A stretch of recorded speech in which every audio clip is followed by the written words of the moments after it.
We are now in the book of Lamentation. So we will study the book of Lamentation. Pinamagatan po natin ito, Hope in the Midst of Grief. No? Hoping that after we read the book of Lamentation, we will have a better understanding of the book, and eventually through this we'll be able to rightly dividing the word of truth. Ano po? Okay, sige po natin. So introduction. Well, the book of Lamentations is a poetic expression of grief. So, kailangan maintindihan po natin na ang style ng writing na ito, hindi ito kwento, hindi rin ito prophetic, kundi ito po ay poetic, no? Poetic. So, ang ginamit po na paraan dito ay parang, kumbaga sasabihin natin, parang patula. Nakuha nyo. Bakit kaya poetry? Well, because this book actually expresses a lot of emotions, deep emotion when it comes to there's grief and suffering. Nakuha nyo? So, it was written 586 BC after the destruction of Jerusalem. Meaning to say, nung ang Jerusalem ay nakub na ni King Nebuchadnezzar, eventually, as the author, Jeremiah, was observing what's happening in the whole city of Jerusalem, he started to pen this down, inspired by the Holy Spirit. Now, this book is very unique, and actually, it addresses the voice of, it is actually in the voice of sorrow, pain, and repentance for God's people. During that time, they were mourning, no? Why? Because the city, the temple, and all of the people living in Jerusalem were actually devastated because of the punishment that was given to them through Nebuchadnezzar. Well, itong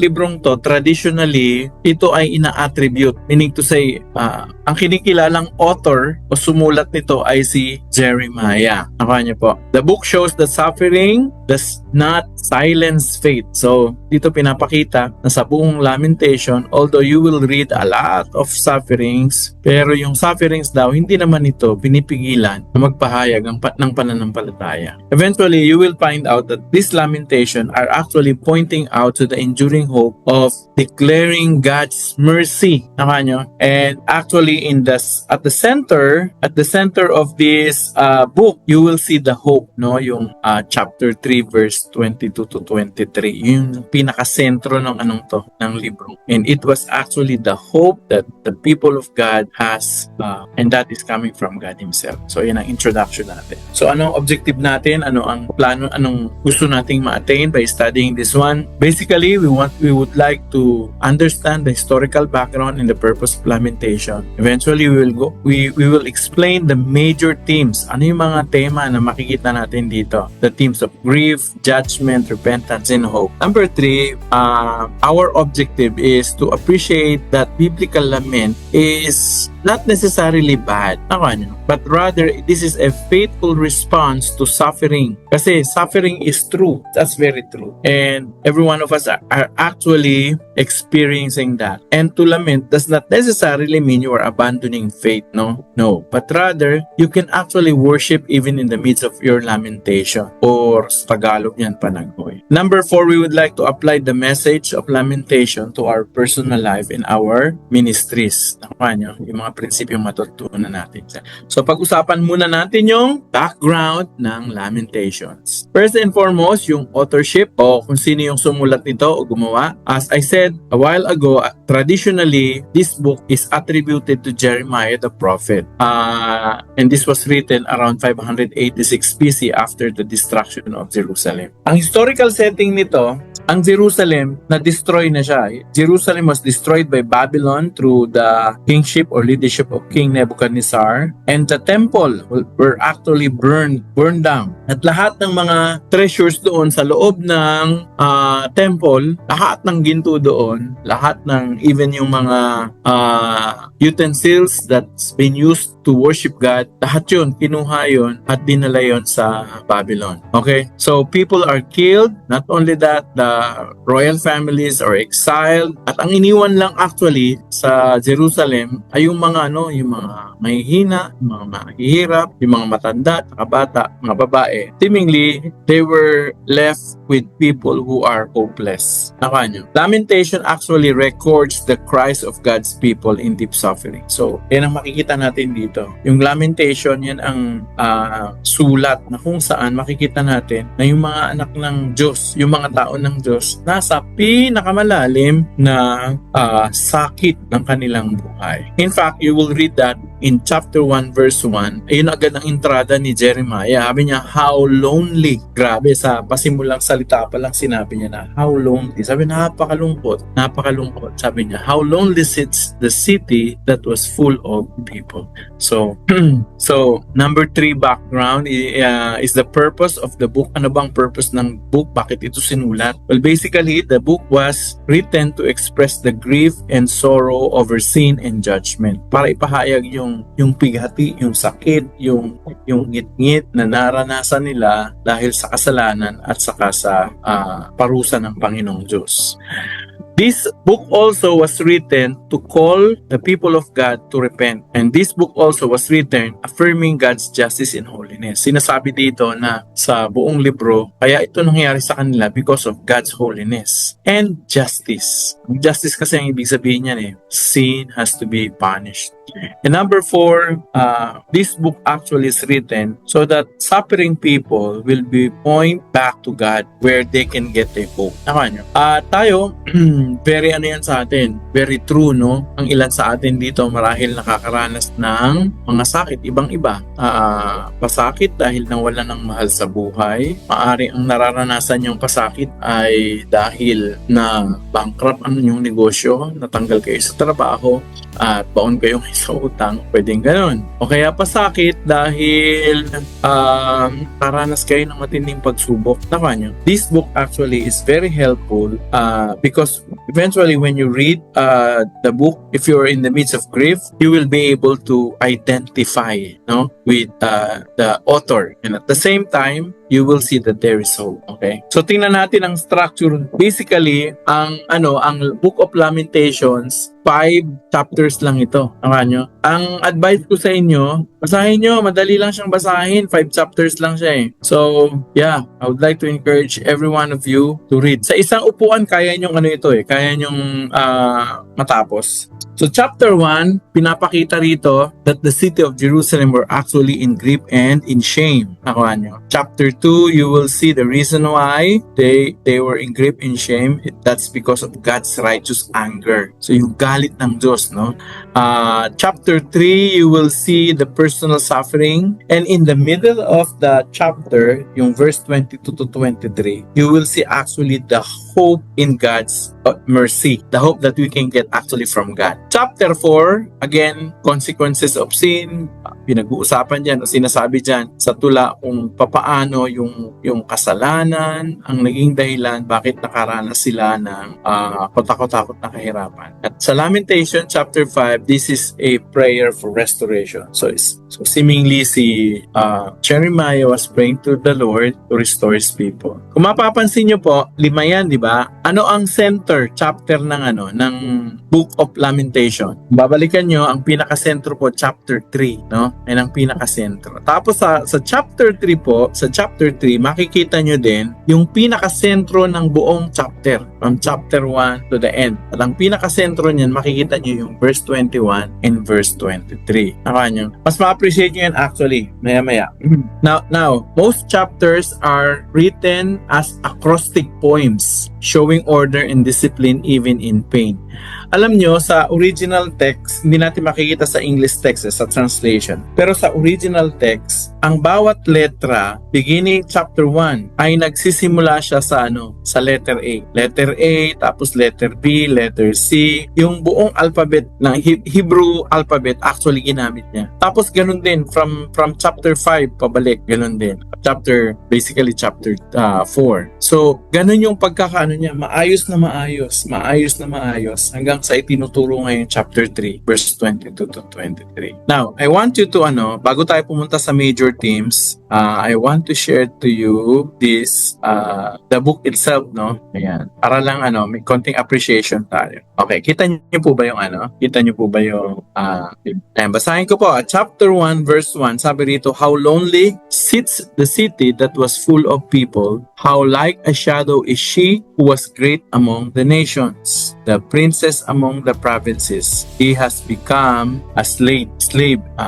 Nyo, dito pa lang nag-start si Jeremiah sa kalungkutan. Sabi rito, she weeps bitterly. Of course, she was speaking about the people in Jerusalem. She weeps bitterly in the night. Her tears are on her cheeks among all her lovers. She has none to comfort her. All her friends have dealt treacherously with her. They have become their enemies. Makikita niyan, puro ano yan, pagsasalarawan ng affliction na dinanas ng Jerusalem. Now, let's go to chapter 2. The chapter 2, we will see here God's anger illustrated actually in here for the whole Israel. How the Lord has covered the daughter of Zion with a cloud of his anger. He cast down from heaven to the earth the beauty of Israel and did not remember his footstool in the day of his anger. So you will notice now yung anger ni God is being highlighted because this was actually the reason why they were given to slavery. So puro ano yan, kahirapan yan, mababasa nyo dito. Okay, now let's go to chapter 3. Chapter 3, okay. Ang buong chapter ay binubuo ng 66 verses. Nakuha nyo? Ayan. Beginning dito, makikita nyo, itong mga panimula ng salita niya, kung babasahin daw natin sa Hebrew text, nagsisimula yan sa letter A. Letter A, letter A, letter B, letter B. Now, I want to point out to you yung pinaka-sentro. This is the center verse of the book. Ayan. Beginning verse 22 o verse 21, kasama na natin yung verse 20. Ayan. Dito, nagsisimula na sentro, no? Nakasentro talaga yung pinaka-mensahe ng buong libro. Let me read it to you. Sabi ni Jeremiah, my soul still remembers. In the midst of sufferings and grief, sabi niya, my soul still remembers and sinks within me. This I recall to my mind, therefore I have hope in the Lord. So you will see, may hope daw siya kay Lord. Verse 22, though the Lord's mercies through the Lord's mercies we are not consumed, because his compassion fail not. They are new every morning. Great is your faithfulness. The Lord is my portion, says my soul, therefore I hope in him. So you will read again the word I hope in him. Ayan, di ba? So the Lord is good for those who wait for him. To the soul who seeks him, it is good that one should hope. You will read again the word hope. So this is the central theme actually. And wait quietly for the salvation of the Lord, for the salvation of the Lord. So, eto, after reading these verses, babalik na naman siya. Sinasabi na naman yung hirap na naranasan nila. Tingnan mo. Let him sit alone and keep silent because God has laid it on him. Let him put his mouth in the dust. There may yet be hope. Let him give his cheek to the one who strikes him and be full of reproach. For the Lord will not cast off forever. Though he causes grief, yet he will show compassion according to the multitudes of his mercy. For he does not afflict willingly. So you will see again the picture of suffering that's happening. Hanggang ano yan? Hanggang chapter 4 and chapter 5. Now, ang pinakamaganda nito, yung chapter 5, this is a prayer actually of restoration. You, O Lord, remain, chapter 5 verse 19. You, O Lord, remain forever, your throne from generation to generation. Why do you forget us forever and forsake us for so long a time? Turn us back to you, O Lord, and we will be restored. Renew our days as of old, unless you have utterly rejected us and are very angry with us. Okay, anong point ko po? Ang point ko po ito, from chapter 1, chapter 2, ang mababasa nyo puro hirap, grief. Naka. Ganon din po sa chapter 5, chapter 5 and chapter 4. Pero pagdating sa chapter 3, doon makikita nyo, hina-highlight yung hope that is in God. Hope that we can find in God. Okay, so, yan lang po. Sinabi ko lang sa inyo para mas ma-appreciate nyo. Actually, sa Hebrew text, ano yan eh, kitang-kita mo kasi maayos na paayos yung pagkakakamada, no, in Hebrew language and alphabets. So what are the themes of lamentation? Ano ba mga pinag-uusapan dito? Number 1 is this, the reality of suffering. Meaning to say, totoo, merong paghihirap. Ano bang ibig sabihin niyan? God's people, listen to this, God's people are not immune to pain. Hindi ibig sabihin Kristiyano ka, hindi ka na makakaranas ng kalungkutan, sakit, hirap, sama ng loob. No. Hindi tayo immune sa grief, sa pain. We are still on this earth. We're still human. So listen to this, it's okay to feel the pain. Tama nyo? And it's okay to say, I am suffering. Okay lang, okay aminin na nahihirapan ako dito, nasaktan ako, nakaranas ako ng kapaitan sa aking buhay. And I tell you, faith does not cancel grief. Hindi ibig sabihin na nalulungkot ang isang tao, wala na siyang pananampalataya. Hindi. Katulad ni Jeremiah, he was in deep grief and pain. Pero it does not necessarily mean na wala siyang pananampalataya. Actually, ang lamentation was an expression of what's happening. Pinahayag niya yung kanyang naranasan during the time of God's judgment to the people of Israel. So, nyo, let me read Lamentation chapter 1 verse 12. I-highlight natin. Chapter 12, tingnan nyo. Sabi rito, is it nothing to you, all who you pass by? Behold and see if there's any sorrow like my sorrow, which has been brought on me, which the Lord has inflicted in the day of his first anger. In-acknowledge niya, In-acknowledge niya, he was suffering, he was in pain. So, anong teaching point natin dito? Listen to this. It is biblical to grieve and cry out to God. May mga Christians akong naringgan ng ganito namatayan.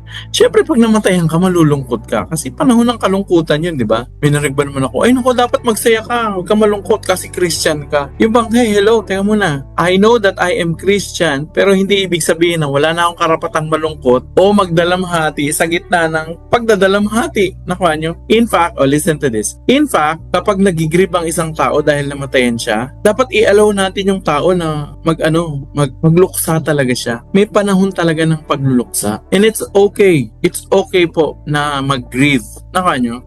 One time, meron akong katrabaho. Christian to actually. Nung namatay ang asawa niya dahil sa heart attack, nasa panahon siya ng grief. So, ang sabi namin sa kanya, magpahinga ka muna sa trabaho, huwag ka na munang pumasok para may panahon ka na mag-heal. And healing actually comes when you grieve, pag ikaw ay nagdalamhati. Natural yun mga kapatid. Natural yung umiyak, lalo na pag matayan ka ng mahal sa buhay, nawalan ka ng kung ano man, sunugan ka, walan ka ng halagang bagay sa iyong buhay, lalo ng mga mahal sa buhay. I tell you, it's okay to grieve. So, ang ginawa nung katrabaho namin, 2 araw, umabsent siya nung panahon na lamay ng kanyang asawa. After nun, nung mailimbig na yung asawa niya, pumasok na siya ulit. Sabi niya, papasok na ako para malibang-libang ako. Actually, sabi namin sa kanya, hindi, huwag ka munang magtrabaho. Mag-grieve ka muna. Meaning to say, pagdaanan mo muna yon up until to the point na pag nagdalamhati ka na, then eventually, you are now ready to face another chapter of your life. Mga kapatid, it's okay. It's biblical to grieve and cry. And even cry out to God. Okay lang yun. Meron kang mga reklamo sa buhay dahil sabihin mo sa kanya. Alam niyo, ang Book of Psalms is actually a book of expressing yourself to God. And most of the time, I find my emotion very true to the Book of Psalms. Yung para bang may mga bagay ako hindi ma-express, pero pag binasa ko yung Book of Psalms, parang nakaka-relate ako. So Lamentations actually is with the same theme. This book is actually the book that discusses the reality of suffering. Totoo, may paghihirap. Nyo? Yan. Okay. Pangalawa, this book also talks about the righteousness and judgment of God. So, God's righteous judgment. Alam nyo, dito sa book na ito, sinasabi that suffering is actually directly connected to sin and disobedience. If there is suffering, most likely, the person has sin or did something that is disobeyed God. Di ba? Totoo naman yan. Yung mga suffering natin, minsan tayo rin may kagagawan Di ba? Meron tayong sinuway, hindi tayo nakinig, sinabihan tayo ni God, pero tinuloy-tuloy pa rin natin. Up to the point na, okay, sabi ni God, kailangan na kitang paluin, pinalo tayo. Suffering is connected actually to sin and disobedience. Not all the time. Kasi, halimbawa, yung suffering na nangyari kay Job, di naman yung dahil nagkasala siya, di ba? Pero most of the time, our suffering is really connected to what we did in the past. So, tanungin natin, ba't tayo nagsasuffer ngayon? Ano yung mga kasalanan na dapat nating isuko sa Panginoong Diyos at ihingi ng tawad? Unless, otherwise, katulad ka ni Job, matuwid ka, hindi ka nagkakasala o nagkakamali. Pangalawa, we will read that God is just in His discipline. In fact, sabi sa Bible, kung tayo ay mahal ng Panginoong Diyos. Bilang Ama, didisiplinahin niya tayo, lalo na kapag tayo ay masuwayin sa kanyang mga sinasabi. So, ang teaching point ito, God disciplines. But when He disciplines, this is not to destroy us, but to correct us. Para ano tayo? Ituwid. And sometimes, God uses difficult times in our lives. Alam niyo kung bakit? Kasi mas natatandaan natin yung yung difficult times. Pag dinaanan natin yun at tumatak sa utak natin, hindi na natin babalikan. Let me give you a very short illustration. Dati po, pag bumababa ako from Antipolo going to Pasig, dinadaanan po namin Evergotesco dati. Evergotesco na ano na ngayon SM East. Dati po, Evergotesco yan. Diyan po ay pagpapasok kayo pagtapat nyo ng Evergotesco, nagiging parang 3 lane siya kasi yung inner lane ng Evergotesco dati ay ginagamit para magbaba ng mga pasahero. At one time, ako po ay pababa, napaka-traffic. Ngayon, alam ko na hindi ka pwedeng pumasok sa lane na yun kasi pag pumasok ka from Antipolo going to Pasig, pag pumasok ka doon, magiging salungat sa may tawag doon may term doon. Basta sumasalungat ka na sa Counterflow. Counterflow, tama. Counterflow. Ngayon, may nakita akong mga nagka-counterflow. Papatiyatan ko. Nakamotor lang din ako noon. So, sumunod ako. Pero alam ko lang sa isip ko, mali talaga yung gagawin ko. Kasi hindi talaga pwede mag-counterflow doon. Alam niyo nangyari? Sa dulo, nahuli kami ng pulis. Bigay ko yung lisensya ko. Tapos, tinikitan. Hindi ko alam na yung counterflow pala ay sobrang mahal. Sobrang laki ng penalty. Penalty during that time. This was maybe 10 years ago. 2,500 pesos. Sabi ko, ang sakit sa bulsa. Pero kailangan ko magbayad. Bayad ako, 2,500 pesos. Ang sakit talaga sa bulsa. Kasi during that time, parang isang linggo mo ng isang linggo mong trabaho yun. Sobra pa during those time, 10 years before dati. Pero alam nyo, dahil doon sa sobrang sakit na penalty na pinaranas sa akin, alam nyo, hindi na ako kailanman nag-counterflow. Kahit saan. Lalo na doon sa yun. Talagang hindi na. Kahit parang, nakita ko at one time, pinayagan yung mga motors, mga motorsiklo, pinayagan. Alam niyo ako, hindi ako nag-dare. Hindi ako nag-counterflow. Why? Kasi nga, tumatak na sa isip ko. Paano tumatak? Kasi nga, ang sakit laki nung binayaran. Alam niyo, minsan si God, He disciplines us, pinaparanas niya yung sakit, palo, in different ways. At alam niyo kung anong reason? Yun yung reason para tumatak sa utak natin. Pag tumatak sa utak natin, we will remember and we will not dare to do it again. Okay? Number 3, major themes of lamentation. Number 3, honest lament as worship. Wow! Yung lament pala, o yung panaghoy, yung lament? Yung sigaw mo, panaghoy mo dahil nahihirapan ka. That can actually be a gesture of worship because lament is prayer, not rebellion. Lament is a prayer. Kasi sabi mo na, Panginoon, sobrang nasaktan ako. Kaganto kami. So you will ask God to help you. And you know what? God welcomes an honest cry. Ang Diyos, wini-welcome niya yun. Yung totoong nahihirapan ka, umiiyak ka. In fact, sabi nga sa Bible sa King James Version, sa Book of Psalms, yung mga luha daw natin nilalagay niya sa botelya. Hanapin niyo yun sa Book of Psalms. So lamentations are actually a gesture of worship and God welcomes an honest cry. Ang teaching point dito ay ito. We can bring our pain honestly before God. And He is not surprised. He is not afraid to hear our honest pain. Kaya mga kapatid, it's okay to tell God your pain. So anong pain meron ka ngayon? Mga kapatid, anong pain meron ka? May pain ka ba dahil may nang iwan sa'yo? May pain ka ba dahil merong taong hindi naging tapat sa'yo? May pain ka ba dahil namatayan ka, nawalan ka ng mahal sa buhay, natanggalan ka ng trabaho, whatever. Alam nyo yung mga pain na yan, wini-welcome ni God yan, and He is very much ready to listen to every pain that we have. So wag nating itago, wag nating pagtakpan, sabihin natin sa Panginoon kung ano yung mga nararamdaman natin. Now, number 4, hope in the faithfulness of God. The turning point of the book actually is chapter 3 verse 22 to 23. Sinabi ko na sa inyo. Sabi niya, because of the Lord's great love, we are not consumed, for His compassion never fail. They are new every morning. Dito galing yung yung kantang, they are new every morning, new every morning. Great is your faithfulness. There is hope actually, even in the midst of grief and pain, we can have hope. Why? Because God is faithful. Alam mo yun, yung nagkamali ka na't lahat-lahat, papaluin ka ng Panginoon, bibigyan ka niya ng disiplina, pero I tell you, ibabalik ka niyang muli sa Kanya. That's God's faithfulness. Papaluin ka niya, parurusahan ka niya, bibigyan ka niya ng leksyon, pero siya rin magpapagaling sa'yo, siya rin ang mag-aayos sa'yo, siya rin ang magbabalik sa'yo.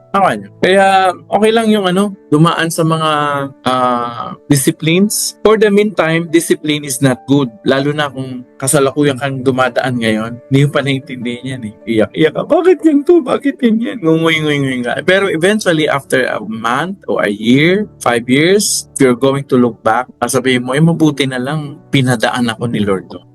So, hope is found not in circumstances, but in God's character. Kadalasan kasi, parang humuhugot tayo ng lakas kapag may pera tayo, di ba? Meron tayong savings, maganda sweldo natin, may pera tayo. Pero alam nyo, ang totoong pag-asa ay hindi doon sa mga bagay na. Totoong pag-asa ay mapapanaligan mula sa katangian lamang ng Panginoon sa character.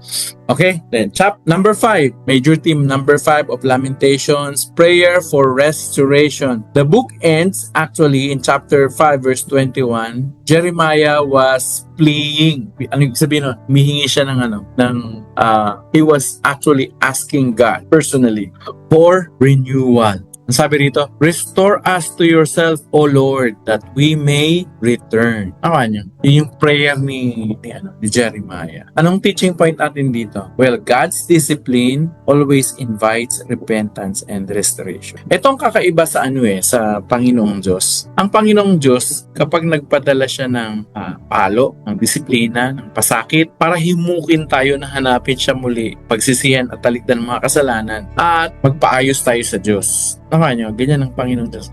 Ang demonyo iba. Ang demonyo pag nagpadala siya ng suffering, ang intention niya hindi mabalik sa Diyos, kundi ang intention niya is to destroy us. Very, very much different from the discipline that God gives us. Because God's discipline actually invites us to come back to Him and get restoration. Nakuha nyo? So, prayer of restoration. So, what's the best thing to do if you're in the midst of discipline or if you're in the midst of grief and pain? Just pray. Pray the prayer of restoration. Lord, nagkamali kami. Lord, naging matigas talagang ulo ko, Panginoon. Lord, hindi ako nakinig sa inyo. Panginoon, masakit na. Aray na. Tama na po. Tapusin niyo na po ito. Alisin niyo na po ito. Then come back to God, repent from your sin, and receive restoration. Alam niyo, ang Panginoong Diyos is always on the side to restore us. Nakuha niyo? Yeah. So, prayer of restoration. That is one of the themes of the book of Lamentation.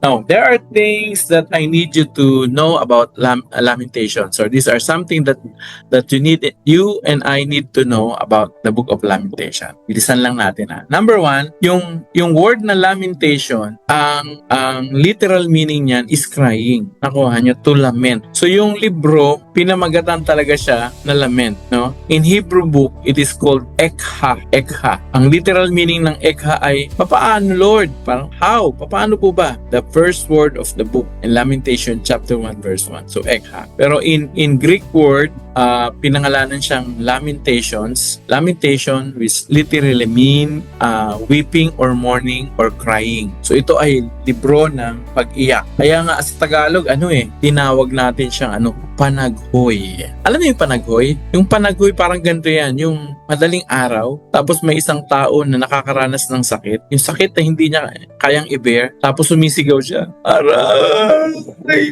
Aray ko po, parang ganun. Something like that. That is a lamentation. O kaya yung iyak na malalim, nakaranas na ba kayong ganun? Yung iyak na sobrang lalim na hindi mo ma-express sa word, na-express mo lang sa pamamagitan ng ungol. Tawag doon lamentations. Okay? Crying.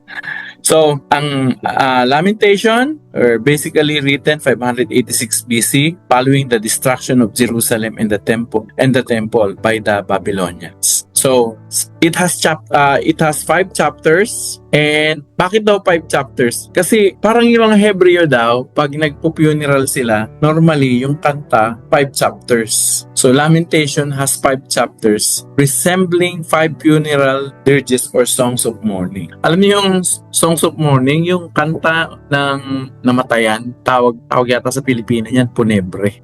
Parang ganun. So yung 5 chapters, it resembles a funeral songs or mourning. Well, basically the book is a book of poetry. So most of Lamentation is written in Hebrew poetry, not narrative or prophecy. So may mga bagay ka dyan na minsan parang hindi mo maintindihan. Kasi nga poetry. Ano yun sa poetry kasi may mga expressions na may mga deep meaning yung words. So you cannot take this literally na kanya. Pero mararamdaman mo yung sulat na merong malalim na damdamin. Okay? So ito yung sinasabi ko sa inyo kanina. So it uses alphabet acrostic pattern. In chapter 1 and 2, chapter 4 uses 22 verses following a Hebrew alphabet. So alam niyo ang Hebrew alphabet ang nagsisimula yan sa letter A, Aleph. So lahat Aleph nagsisimula. Tapos yung last letter ay Omega. So nagsisimula lahat yun sa Omega. Yung bawat verses ng yung chapter and verses nagsisimula siya in very alphabetical order. Pag binasa nyo sa Hebrew, sa translation ngayon hindi natin makikita. Kaya hindi mo masyadong ma-appreciate. Pero sa Hebrew text, you are going to appreciate that. Ang chapter 3, merong 63 verses. At per verses, 3 verses per Hebrew letter. Sa bawat verse, nagsisimula sa bawat letter ng Hebrew alphabet. Sa chapter 5 has only 22 verses but does not follow the acrostic pattern. Ito lang yung sa buong libro, yung chapter 5 lang ang hindi naka-pattern sa alphabetical acrostic pattern. Ano daw pinapakita sa atin ito? Well, this shows order and discipline even in chaos and grief. Grabe, inaayos pa rin ni Jeremiah, maayos ang pagkakakamada niya kahit nasa gitna siya ng kalungkutan at sakit ng buhay. So, the Book of Lamentations also is considered the saddest book, ang pinakamalungkot na libro sa buong Biblia. Yet, with great or greatest hope written. It is considered one of the saddest book in the Bible, yet it contains one of the most hopeful verses. Ano sabi doon sa Lamentations 3:23? Sabi doon, Lord, great is your faithfulness. They are new every morning.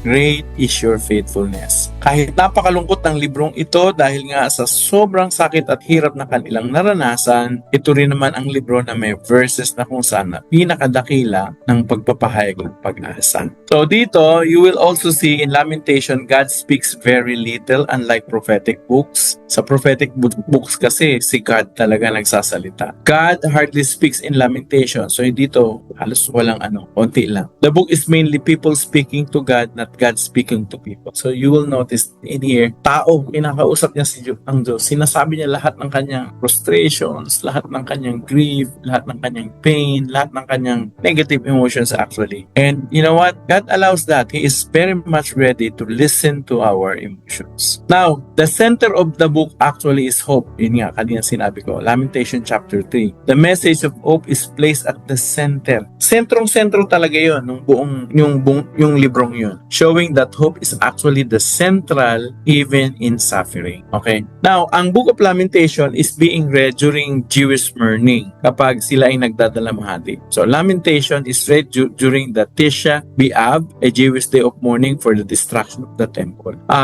Hanggang ngayon, kino-commemorate pa rin nila yun. At pag kino-commemorate yung inaalala nila yung destruction ng temple, binabasa nila yung buong chapter 1 hanggang 5.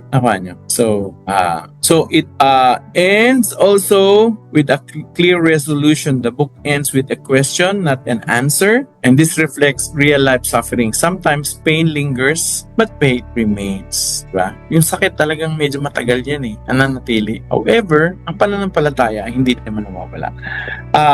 Lamentation teaches that lament is faith, not weakness. The book shows that crying out to God is an act of faith, not rebellion. Right? Yung ikaw pala ay magpahayag ng yung damdamin na nahihirapan, it's okay. It's not actually a sign of weakness, but actually this is element of faith. Meaning to say you are looking for relief, and relief can only be taken or received from God Himself. So this is one of the least quoted books but most relatable. Aside from Lamentations chapter 3 verse 22 to 23, the book is rarely quoted yet deeply relatable to human suffering. Bihira kayong makakita ng quotations na galing sa Lamentations. Pwera lang doon sa chapter 3 verse 22 to 23. Kasi I think this is one of the famous verses in the whole Bible. Pero other verses from the book of Lamentations, wala akong masyado nakikitang mga quotations. Okay?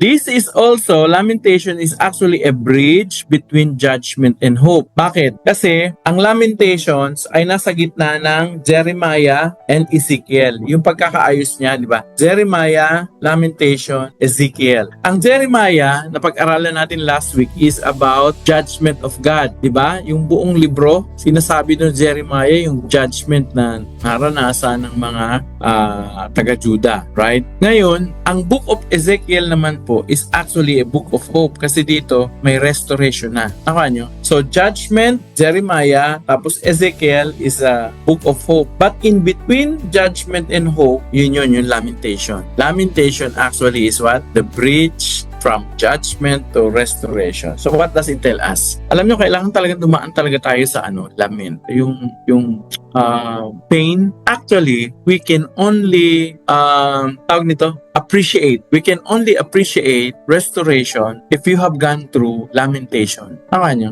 Judgment plus lamentation. Pag-iyak, panaghoy. Then after that, restoration naman. And this time, during the restoration, they are going to appreciate what they have gone through. So that's lamentation. So, how are we going to apply this into our lives as lay leaders? As you and me, our leaders of the church, may tatlong bagay: personal life, ministry, and church. Number one, listen to this. Learn to lament instead of suppressing your pain. Tagalogin natin. Matuto tayo na umiyak, malungkot, managhoy kapag tayo ay nasa panahon ng pagdurusa kesa sa nagpapanggap tayo na okay tayo. O kaya, nagpapanggap tayo na okay na pero hindi. Nagpapanggap na parang walang problema. Mga kapatid, mas okay na aminin natin na tayo nasasaktan, naghihirap, nagdadalamhati, nalulungkot, mas okay yun na aminin natin yun kesa naman pagtakpan mo po ng pagtakpan. Yung nalulungkot ka, ang gagawin mo pag nalulungkot ka,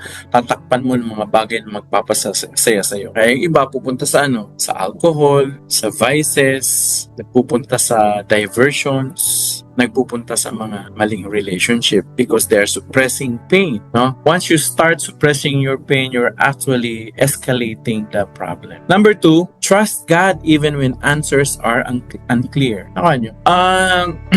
May moments na na minsan si God silent o kaya si God wala siyang direktang sagot agad o wala siyang solusyon doon sa nararanasan mo ngayon na pain. Yung wala kang makita, paano bang gagawin ko? Parang wala na talaga. Even in the midst of that, parang wala kang makitang solusyon, wala kang takbuhan, parang silent si God. What you and I need to do actually at this moment is to still trust God. Manampalataya tayo, maniwala tayo na ang Diyos mabuti siya kahit sa gitna ng ating mga dalamhati, sakit at pagsubok. Magtiwala tayo, mas mabuti siya sa atin at alam niyang ginagawa niya para sa atin. So trust God even when answers are unclear and if you are going through pain, still trust God. Number two, in the ministry. Sa ministry naman ito, help hurting people express grief biblically. Alam nyo, kapag may mga taong nasasaktan, nagdadalamhati, nabibigatan sa buhay, huwag nyong anuhin, huwag nyo sabihin na, ay okay lang yan sis, no, wag. Hindi nga okay, umiiyak nga eh. Do not tell the person that it's okay. It's not okay. Naka nyo? And it's okay not to be okay. Why? Because actually, in the moments where we are not okay and we agree that that we're not okay, that's the time that we're actually looking for a right solution. And I tell you, God is very much willing to help us in that moment. So, halimbawa, meron kang kapatid o meron kang ka-D-group kasama sa church, nalulungkot. Kasi parang yun nga, halimbawa, nasunugan ng bahay, namatayan, umiiyak siya. Huwag nyo isuppress, huwag sabihin na, huwag kang umiyak, okay lang yan. Huwag ganun. Allow them to express their grief.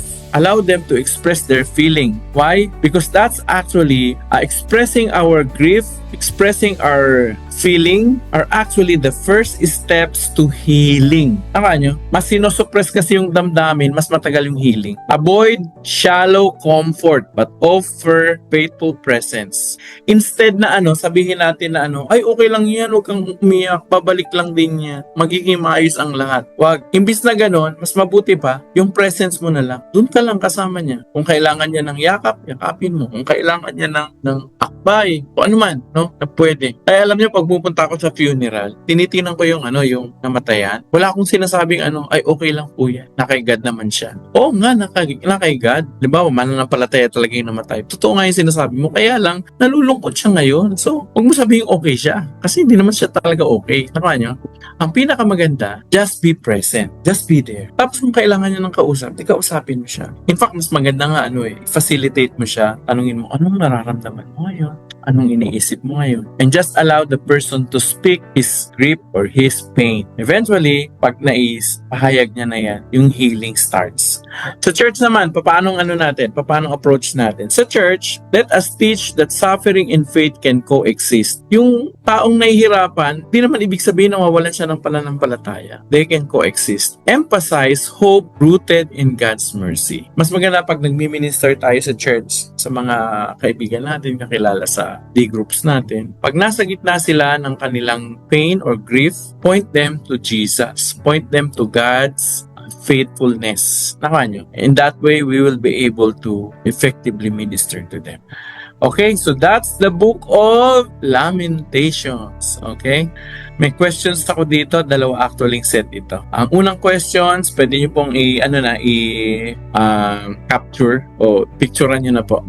Ang unang tanong, the book of Lamentation shows people who are hurting but still talking to God. How does this help you see that grief and pain can go together? Can you share a moment when you found it hard to trust God because of pain or loss? Meron ba? Okay lang yun. It's okay. Share nyo. Lamentation talks about God's discipline but also His heart. So what do this chapter teach you about who God is and how might this change the way you respond when you face hardship and correction? This is the second page of the questions. Paki-screenshot. The people in Lamentations are very honest with God about how they feel. Why do they think being honest with God in prayer is important? Bakit sa palagay nyo, being honest of what we feel is important?